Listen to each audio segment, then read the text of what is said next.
how has your preparation been going? Really well. I did my mood board kind of the old school way, you know, with the paper and the pen and stuff like that. My model was actually is my partner's sister. Okay. So I liked the way she had her hair texture and her, like the tattoos and piercings, so I used her as well.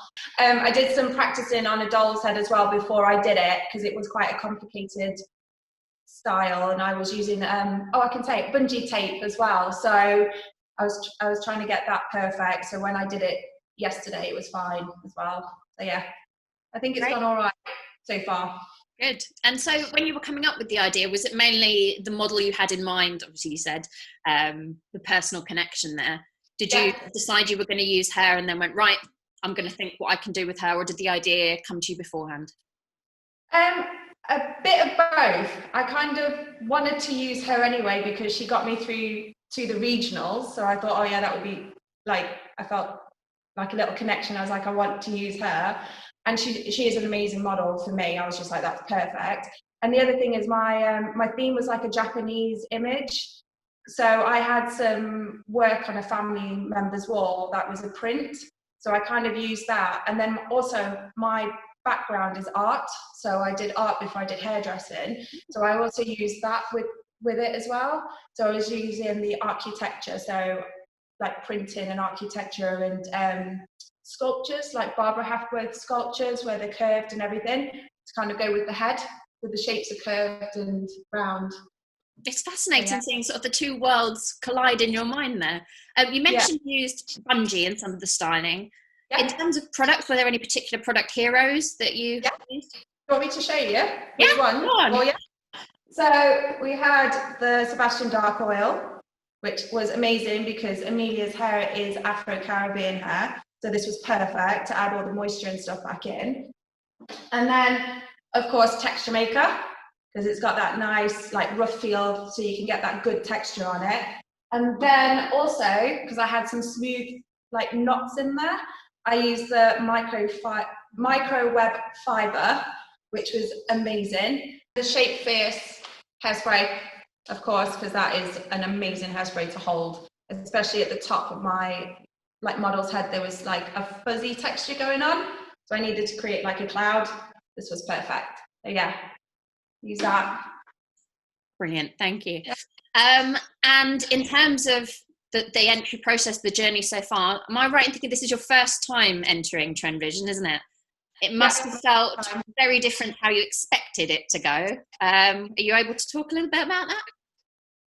Yeah, so actually last year with a team member, I went to the finals to watch it, and that was amazing. The whole atmosphere, watching all those hairdressers on stage with like the competitors as well. So I really was like, yes, that's it, I want to enter.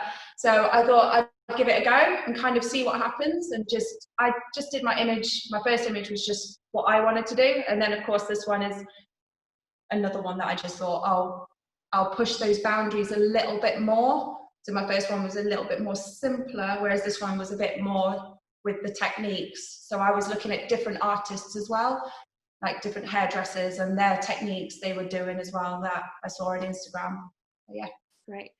And Lauren, I brought it up a bit now. I saw her glancing towards you. In terms of the competition within the salon, is it something you've had people enter year on year? Is it something you encourage people to enter? Oh yeah, definitely. So we've been entering it for a few years now. We definitely did a lot better. This year is the year that we've really took off. We got 6 people through to the semi-finals and then 2 on to the finals, one being Ayesha. So we're really, really pleased this year. We love the guys to do it. It's a perfect opportunity for them to express themselves, do whatever they want to do, let loose, have a good play, try different techniques we wouldn't usually get to do. Clients love that we take part in these type of competitions because of the prestige that comes along with it. So yeah, we definitely love to encourage everybody to do it. Great.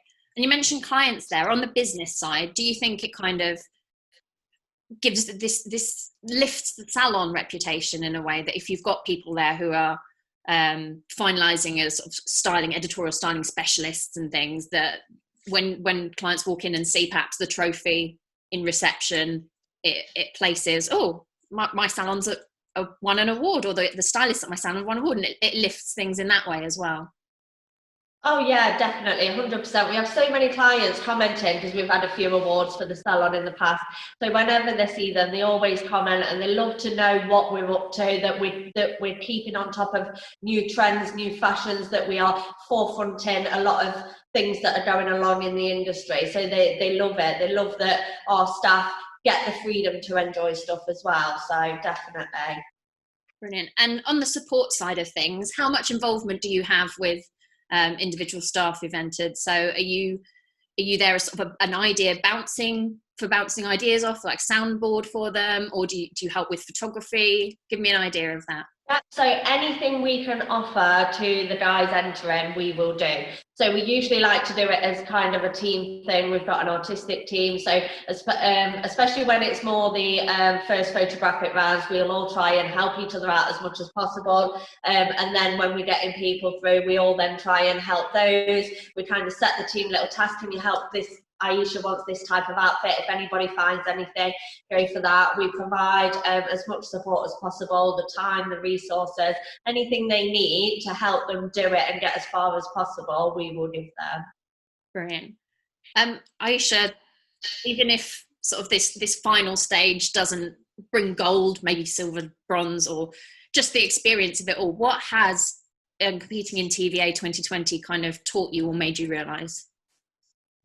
Oh, I think my actual love for doing like the editorial kind of imagery, but the more pushing the boundaries ones. So like learning the new techniques that I picked up from like different hairdressers. Like I said earlier, with some of them, I didn't even know the techniques. And then I heard of bungee tape, and then I saw someone use it, another stylist, and I was like, that's amazing. So I thought I'd give that a go, and just pushing those boundaries of hairdressing that we wouldn't normally do, because on a daily basis you do your normal stuff, don't you? Yeah. So it's just being that more creative. Yeah. And I guess especially this year when everything in the salon did have to be put on pause, it was nice to have that creative outlet as well. Massively. Yeah. Right. It was good. Lauren, at this stage, as she enters the final process, what message do you have for Ayesha? Just to believe in herself, because we are so proud of how well she's already done. She has definitely got the talent to go as far as possible. She just needs to have faith and trust in the fact that she's more than competent at doing it. Oh, lovely. And to both of you individually, do you think you're going to be entering in 2021, Ayesha? And Lauren, are you going to be encouraging people in the salon to enter next year? Yeah, 100%, definitely. Like I say, the momentum for keep going for things like this is what keeps everybody motivated and inspired to keep bettering themselves and learning new skills and stuff. So to keep doing it is definitely the best way to keep everybody's interest peaked. Yeah.